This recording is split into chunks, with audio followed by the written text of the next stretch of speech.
Alright, so I'm going to be reading. This is like the first video I've ever uploaded to YouTube, and I'm going to be reading an original creepypasta, which I wrote, which I haven't really decided whether to call it, Nameless Fear. Nameless Fear, that's a good name. Okay, so, yeah.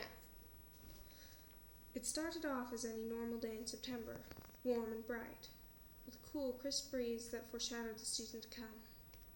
I pedaled my bicycle swiftly to avoid being bitten by the still-present mosquitoes, the droning hum being the only sound present, apart from the crunching of my tires on the gravel of the eerily silent park. Suddenly, out of nowhere, a huge raven swooped into my line of vision. For some strange reason, I recalled the first two lines of a little rhyme I had heard as a child. It went, "One crow's sorrow, two crows' joy." I knew that there was more, but I couldn't recall the rest. Anyway, I couldn't shake the feeling of unease. It almost felt like I was being watched. That was when I first saw the lady in the black coat. Her collar was pulled up so high that it almost touched the brim of the dark hat that shadowed her pale face. She was standing at the edge of the park, not moving, and seemingly looking in my direction. I felt the hairs on the back of my neck stand on end, and a chill run down my spine. I decided to get out of there as quickly as possible. I reached the street and noticed that it was ominously vacant. This was strange, considering how nice the day was. Then I saw something that made my blood turn to ice. There she was, standing on the porch of one of the houses.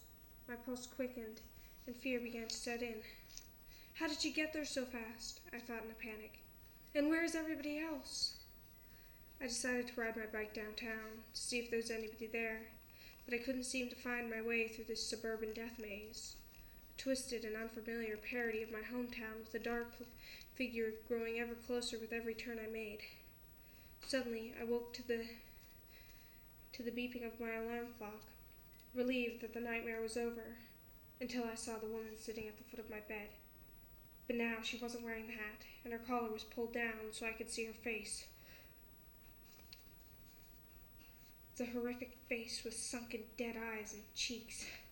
Her jet black hair was greasy and hung around her face like dark, stringy curtains. I blinked, and her face was inches from mine. Then she spoke her name, a word that makes anyone who hears it go mad.